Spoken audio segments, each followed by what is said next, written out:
سندھ کے سیلاب کے اندر ایک نام آپ نے بار بار سنا ہوگا اور یہ ہے سندھ کے گوٹھ یا گاؤں۔ آئیے ہم آپ کو لے چلتے ہیں سندھ کے ضلع سانگڑ کے گاؤں کے اندر۔ گاؤں کو سمجھنے سے پہلے سانگڑ ڈسٹرکٹ کو سمجھیے۔ سانگڑ ڈسٹرکٹ 1 جولائی 1953 کو نواب شاہ اور تھرپارکر کے ڈسٹرکٹس میں سے بنایا گیا۔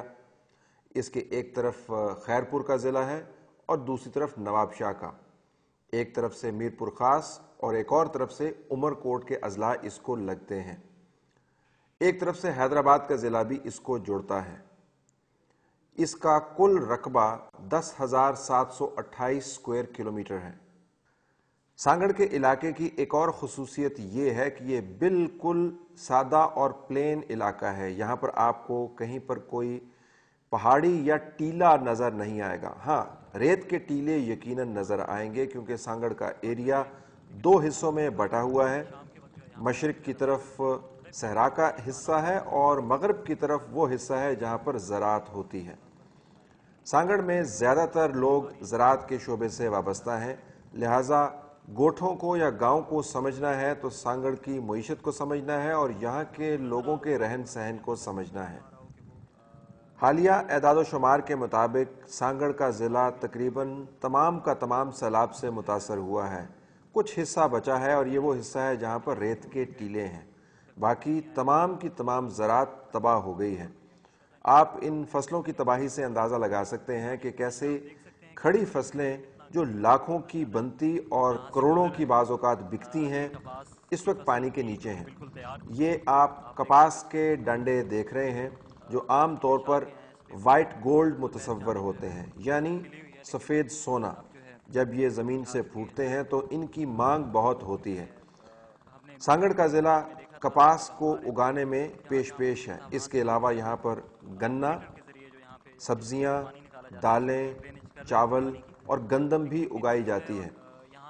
سانگڑ کے ان علاقوں میں عموماً غریب لوگ بستے ہیں۔ چونکہ زراعت پیشہ افراد کے پاس زمینیں نہیں ہیں اور ان زمینوں پر بڑے بڑے فیوڈلز کا قبضہ ہے، تو پاپولیشن کا ایک بہت بڑا حصہ ان زمینوں پر ان فصلوں میں کام کر کے اپنی زندگی کو گزارتا ہے۔ اب ان فصلوں پر کام کرنے کے مواقع نہ ہونے کے برابر ہیں۔ کھڑی فصلوں کی تباہی کے ساتھ ساتھ ان لوگوں کا روزگار بھی چلا گیا۔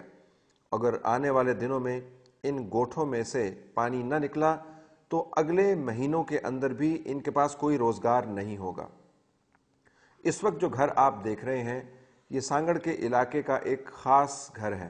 ایسے گھر آپ کو سندھ میں جا بجا نظر آئیں گے۔ جب آپ تخمینے سنتے ہیں کہ اتنے ہزار گھر تباہ ہو گئے تو ذرا گھر کے تصور کو بھی اپنے ذہن میں واضح کیجئے۔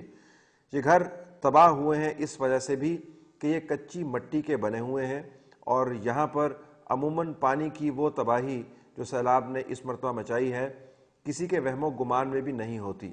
کہیں کہیں پر آپ کو پکی دیواریں بھی نظر آئیں گی، لیکن اگر کچے اور پکے گھروں کا موازنہ کیا جائے تو تحقیق یہ بتاتی ہے کہ سانگڑ کے اندر تقریباً 70 سے 80% گھر ایسے ہیں جو پانی کا عام سا بہاؤ بھی نہیں سہ سکتے۔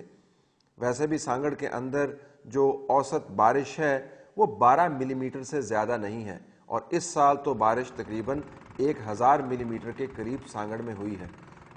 اسی وجہ سے آپ کو سانگڑ میں ہر طرف پانی ہی پانی نظر آتا ہے۔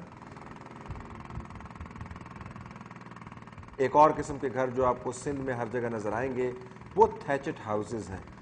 یہ لکڑی کا ایک سٹرکچر ہوتا ہے جس کے اوپر سوکھے بانس کو ٹیڑھا کر کے کھڑا کر دیا جاتا ہے۔ دیکھنے کو یہ گھر اتنے پکے نہیں ہوتے لیکن اس علاقے کی بود و باش میں اور اس علاقے کے موسم کے مطابق یہ کافی مضبوط گردانے جاتے ہیں، اور چونکہ یہاں پر گرمی بھی شدید پڑتی ہے لہٰذا اس قسم کے گھروں کے اندر کچھ ٹھنڈک بھی محسوس کی جاتی ہے۔ سانگڑ کے گوٹھوں کی طرف اگر آپ سفر کریں تو ایسے ہزاروں گھر آپ کو پانی سے گھرے ہوئے نظر آئیں گے۔ ان گھروں کے ارد گرد سادہ زمین نہیں ہے کیونکہ پانی اتنا اونچا ہے، لہٰذا آنکھ سے وہ فصلیں اوجھل ہو گئی ہیں جو اس گھر کے ارد گرد پھیلی ہوئی ہیں۔ کہیں کہیں آپ کو اونچی جگہوں پر درخت نظر آئیں گے، ورنہ پانی نے وہ تمام خزانہ اپنے اندر ڈبو دیا ہے جس کے ذریعے یہ لوگ زندگی گزارا کرتے تھے۔ بعض کنزرویٹو ایسٹیمیٹس کے مطابق سانگڑ کی 16 لاکھ کی آبادی میں سے 12 سے 13 لاکھ لوگ متاثر ہوئے ہیں۔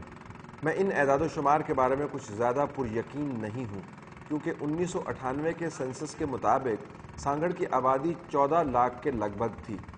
اس وقت سے لے کر اب تک اس میں کم از کم 30 سے 40% اضافہ تو یقیناً ہوا ہوگا۔ تو جب یہ کہا جاتا ہے کہ سانگڑ کی آبادی 14 سے 16 لاکھ کے قریب ہے تو یہ محض تخمینہ ہے۔ سندھ کے اندر اس قسم کے مسائل آپ کو جا بجا نظر آئیں گے۔ جن لوگوں کی مدد کی پلاننگ ہو رہی ہے وہ لوگ ہیں کتنے، یہ صرف خیال کی اڑان ہے، اس کے اندر کوئی باریک تحقیق موجود نہیں ہے۔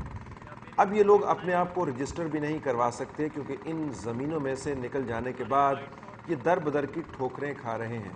آپ اندازہ لگائیں کہ سانگڑ ضلع کی آبادی کسی بھی چھوٹے یورپی ملک کی آبادی کے برابر ہے۔ اب یہ آبادی کہاں گئی؟ یہ فصلوں کو بنانے والے کدھر گئے؟ یہ وہ سوال ہیں جن کے جواب نیشنل ڈیزاسٹر مینجمنٹ اتھارٹی یا پروونشل ڈیزاسٹر مینجمنٹ اتھارٹی یا وہ تمام نظام کے چلانے والوں کے پاس نہیں ہے جو حکومت وقت نے اپنی طرف سے بنایا ہوا ہے۔ فصلوں کی تباہی اور اس کے ساتھ روزگار کے ختم ہو جانے کے تخمینے بھی محض خیالی ہی لگتے ہیں۔ ان علاقوں میں کون آیا ہوگا؟ کس کے پاس وہ اعداد و شمار ہوں گے جو کم از کم حتمی طور پر اگر نہیں تو ایک ایجوکیٹڈ گیس کے طور پر بتا پائیں کہ ان لوگوں کا نقصان کتنا ہوا ہے؟ تحد نگاہ ان علاقوں میں آپ کو پانی ہی پانی نظر آئے گا۔ ایک اور چیز جو آپ نے آبزرو کی ہوگی کہ جو ہی آپ سانگڑ کے اندرون میں سفر کرتے ہیں تو سندھ کے سیلاب زدہ علاقوں کی طرح کسی جگہ پر آپ کو کوئی ریسکیو بوٹ نظر نہیں آئے گی۔ یہ محض اتفاق نہیں ہو سکتا کہ جن جن علاقوں کے مناظر کیمرے نے فلم بند کیے وہاں پر آپ کو کبھی آفیشیل ریسکیو ہوتا ہوا نظر نہیں آئے گا۔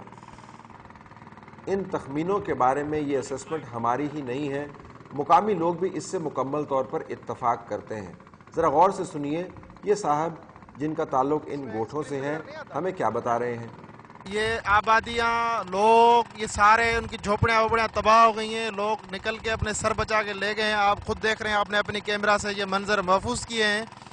ابھی جو لوگوں کا سب سے زیادہ مسئلہ ہے ان کی جو ہے آباد کاری، دوبارہ ان کو آباد کیا جائے۔ لوگ جو دوبارہ یہ مکمل طور ختم ہو گئے ان کے لیے سرکار کوئی پلان جو بنائے۔ لوگ سب سے زیادہ یہی کر رہے ہیں کہ بھئی ہم جو ابھی یہ جو پانی وغیرہ آیا ہے 2 سال تک تو نہیں نکلے گا۔ اتنے سارے جو انسانی ہجوم جو نکلا ہے ان کے لیے ابھی تک کوئی سرکار کے پاس پلان نہیں ہے، گورنمنٹ کا کوئی نمائندہ یہاں نہیں آیا۔ جو بھی سرکاری مشینری ہے ان کا کوئی کارندہ یہاں تک نہیں پہنچا۔ انہوں نے کس طرح سے یہ جو ہے وہ ڈیٹا بنایا ہے کہ اتنے لوگ متاثر ہوئے ہیں؟ ہمیں تو حیرت ہوتی ہے، اتنے بڑے بڑے جو ہے وہ آفیسرز جن کی اتنی بڑی ذمہ داری ہوتی ہے وہ بھی بیان جاری کرتے ہیں کہ سانگڑ ڈسٹرکٹ میں اتنے لوگ متاثر ہوئے ہیں۔ یہ جب ہم لوگوں کے پاس پہنچتے ہیں، گاؤں میں پہنچتے ہیں تو پتہ چلتا ہے یہاں تو کوئی نہیں آیا، کوئی پٹواری نہیں آیا، کوئی ان کا تپے دار نہیں آیا، کوئی مختار کار نہیں آیا۔ انہوں نے کس طرح سے اندازہ لگا دیا ہے اور ابھی وہ جاری کر رہے ہیں ڈیٹا کہ ہم نے اتنے لوگوں کو امداد دی ہے، اتنے لوگوں کو ریسکیو کیا ہے۔ تو یہ سب چیزیں ہم لوگ دیکھ رہے ہیں، ہمارے سامنے آپ بھی دیکھ رہے ہیں۔